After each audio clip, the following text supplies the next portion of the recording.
Hey everybody, I got such a good review on the side tuck and everything that I decided to do a tutorial for the backflip tuck Sumi deal. So anyway, here we go with that.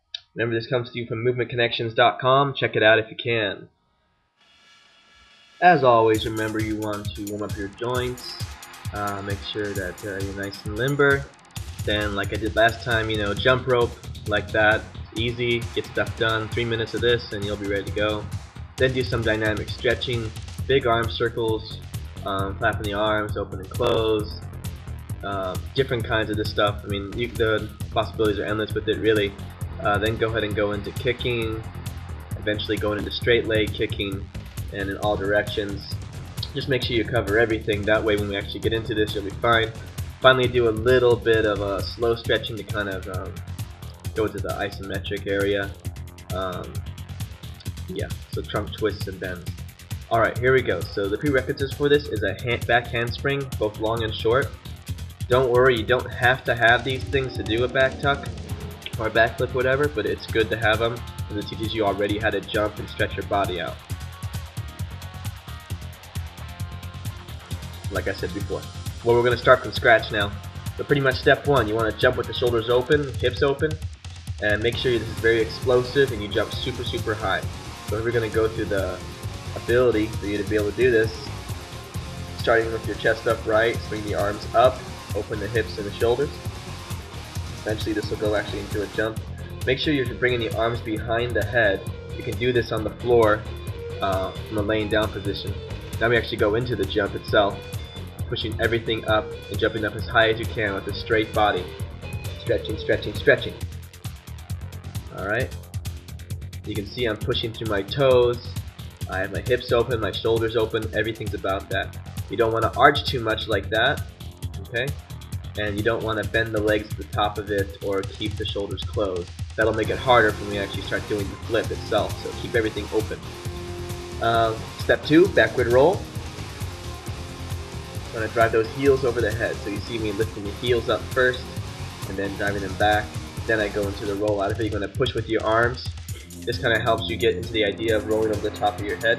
This one I didn't drive with my heels. You can see that's an improper way of doing it. So make sure that you drive with the heels over the top and that you feel that.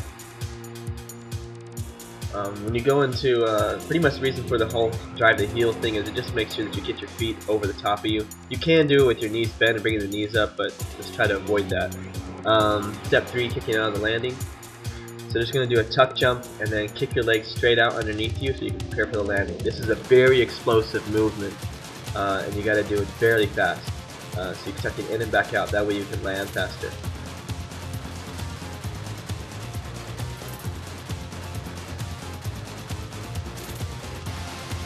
Okay, for this next spot you're going to need 2 spotting blocks, soft ones preferably.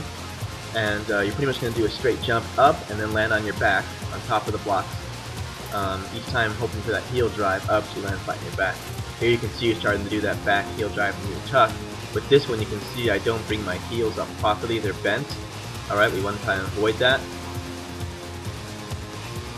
Then for doing the back roll off of the spotting block, okay, bring the heels over and come straight over and stand up. This is kind of the second half of the back tuck. You see me starting with the heels, they drive over my hips, tuck, I continue to go over. Make sure you bring the heels over, because if you don't, you will land on your head if you don't do that properly.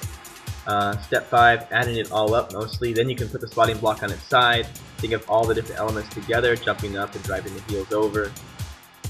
Then you can do it from standing into a pit or onto a soft mat. Just think of everything like they're happening, jumping up, driving the heels over, tucking the hips. And then of course step 6, the moment of truth, doing it on your own, in place and coming out of it. See, I bounced out of it that time like I did before. 2 simple tuck methods you can do. One of them is with the legs tucked together, as you can see here with my back tuck. Okay, I just jump straight up and my legs are tight together when I come out of it. And then the second one, my legs are much wider. This is much better for double backs and stuff like that eventually, but just think of them staying open. Anyway, that's it for that. It was kind of a shorty, but I think it all will be very, very helpful. Remember, this is from movementconnections.com. If you get a chance, check it out. Thanks for watching, guys. Train safe.